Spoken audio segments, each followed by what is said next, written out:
بسم اللہ الرحمن الرحیم۔ السلام علیکم dear students, education second year کے لیکچر میں آپ کو خوش آمدید۔ آج کا ہمارا ٹاپک جو ہے وہ ہے نظم و نسق کے حوالے سے کہ برصغیر پاک و ہند میں جب مسلمان یہاں کے حکمران تھے تو تعلیمی ادارے جو تھے وہ ان کا نظم و نسق کیسا تھا، اس کی انتظامی صورتحال جو تھی وہ کیسی تھی۔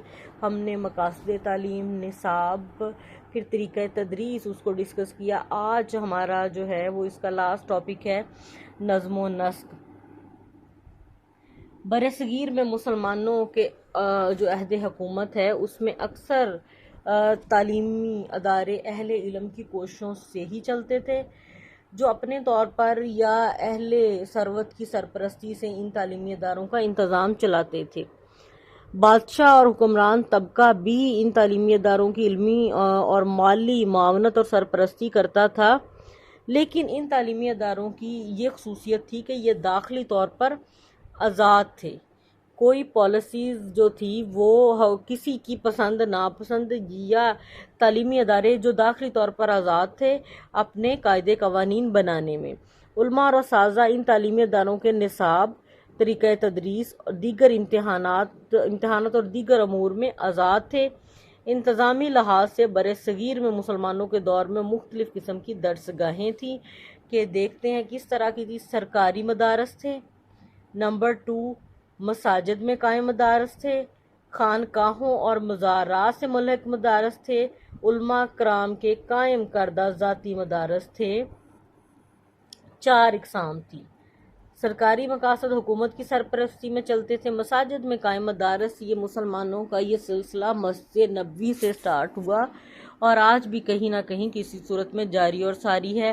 مزارات جو تھے، خانقاہیں تھیں، ان کے ساتھ بھی جو ہے وہ تعلیمی ادارے مدارس بنا دیے تاکہ جو فوراً سے تعلیمی ضروریات ہیں اس کو پورا کیا جا سکے۔ علماء کرام نے خود جو اپنے ذاتی قائم کردہ ان کے مدارس تھے وہ بھی اس میں شامل ہیں۔ قدیم ہندوستان کا تعلیمی نظام جو تھا وہ داخلی طور پر آزاد اور خود مختار تھا، اور شخصی تعلیمی ادارے تو ایک طرف، سرکاری شخصی تعلیمی ادارے جو کہ جیسے میں نے یہ لاسٹ ٹاپک ڈسکس کیا کہ علماء کرام کے قائم کردہ ذاتی مدارس۔ سرکاری سطح پر قائم کیے گئے جو مختلف تعلیمی ادارے تھے ان کے نظم و نسق کی پالیسی میں بھی یکسانیت نہ تھی، بلکہ ان مدارس کے علماء اور اساتذہ نظم و نسق کے سلسلے میں آزاد اور خود مختار تھے۔ تعلیمی ادارے کا جو معلم ہے، صدر معلم ہے، اور اساتذہ وہ اس کو کس طرح کا ماحول تعلیمی ادارے کا بنانا ہے وہ اس کو بہتر سمجھتے تھے، یعنی نظم و نسق کے سلسلے میں کوئی مرکزیت کا کوئی تصور نہیں تھا۔ مدارس میں داخلے کے لیے کسی قسم کی کوئی شرط بھی نہیں تھی۔ تعلیم کے لیے عمر کی بھی کوئی پابندی نہیں تھی۔ عربی مدارس جو تھے جہاں پہ عربک پڑھائی جاتی تھی اس میں عموماً داخلے جو تھے وہ شوال کے مہینے میں ہوتے تھے، اور اوقات تعلیم میں کوئی باقاعدگی نہ تھی۔ اعلیٰ تعلیم کے مدارس میں باہمی رابطے کا کوئی انتظام نہیں تھا۔ اس کے باوجود کیا تھا، نصاب، طریقہ تدریس اور اوقات تعلیم میں یکسانیت پائی جاتی تھی۔ دونوں کا ویسا کنیکشن نہیں تھا، رابطے نہیں تھے جیسے کہ آج کے دور میں ہے، لیکن پھر بھی جو تھی وہ ان میں یکسانیت پائی جاتی تھی۔ تعلیم کے مختلف درجات کے لیے مدت کا تعین نہیں تھا۔ طالب علم ایک علم اور درجہ اگر کا نصاب ختم کر دیتا تو دوسرے درجے میں پہنچ جاتا، جیسے اس میں ابتدائی تعلیم میں نے ڈسکس کیا طریقہ تدریس میں کہ وہاں پہ آموختہ جس کو کہا جاتا ہے کہ معلم جب یہ سمجھ لیتا کہ اب بچہ جو ہے وہ اس قابل ہے کہ وہ اگلے گریڈ میں جا سکے، اسی طرح اعلیٰ تعلیم میں بھی یہی تھا کہ ایک نصاب کا درجہ آپ نے کمپلیٹ کر لیا ہے تو دوسرے میں پہنچ جاتے ہیں۔ طلباء میں اساتذہ کے لیے حد درجہ احترام پایا جاتا تھا اور اساتذہ کے ذاتی کام کرنے میں جو ہے وہ خوشی محسوس کرتے تھے۔ قدیم ہندوستان کے اسلامی مدارس کے نظم و نسق کا موازنہ، اس کا کمپیریزن اگر دونوں کو آمنے سامنے رکھ کے آج ہم کریں تو ہم دیکھیں گے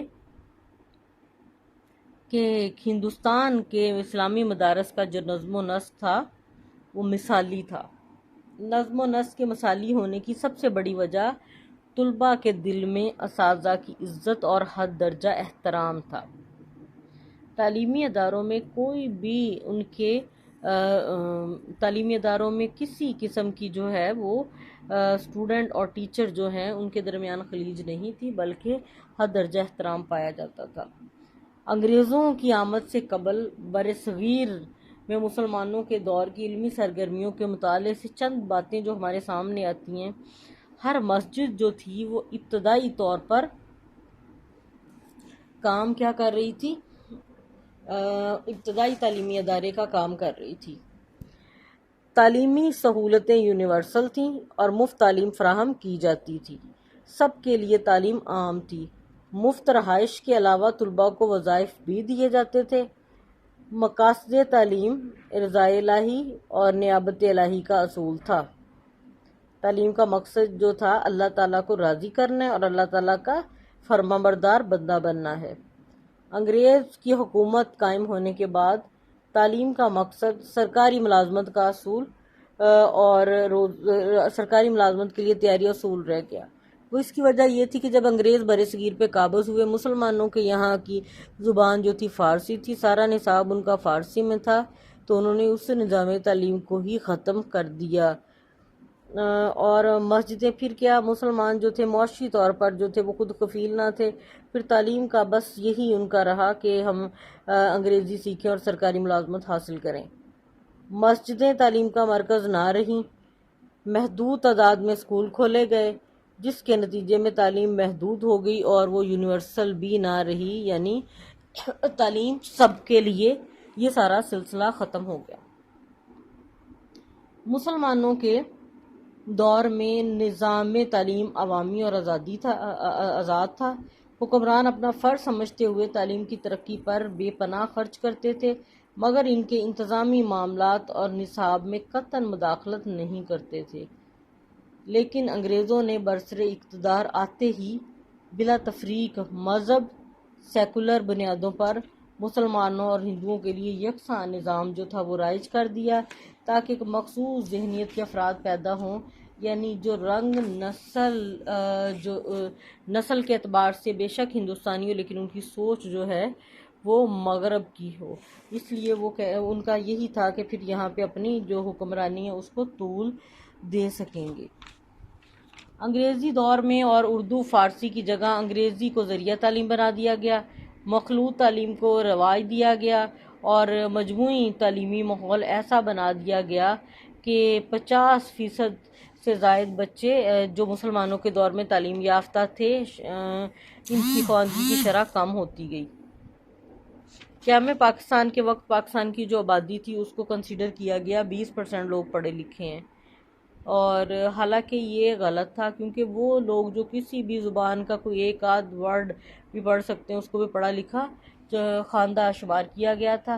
تعلیم لیکن یہ ہے کہ اب ہماری خواندگی کی شرح جو ہے ابھی بھی 60% ہے۔ تعلیم کی کمی کی وجہ سے پاکستان کے پاس جو بے شمار قدرتی وسائل ہیں اور معاشی اور معاشرتی طور پر جو ہے وہ ہم نے بہت پست مقام حاصل کر لیا ہے۔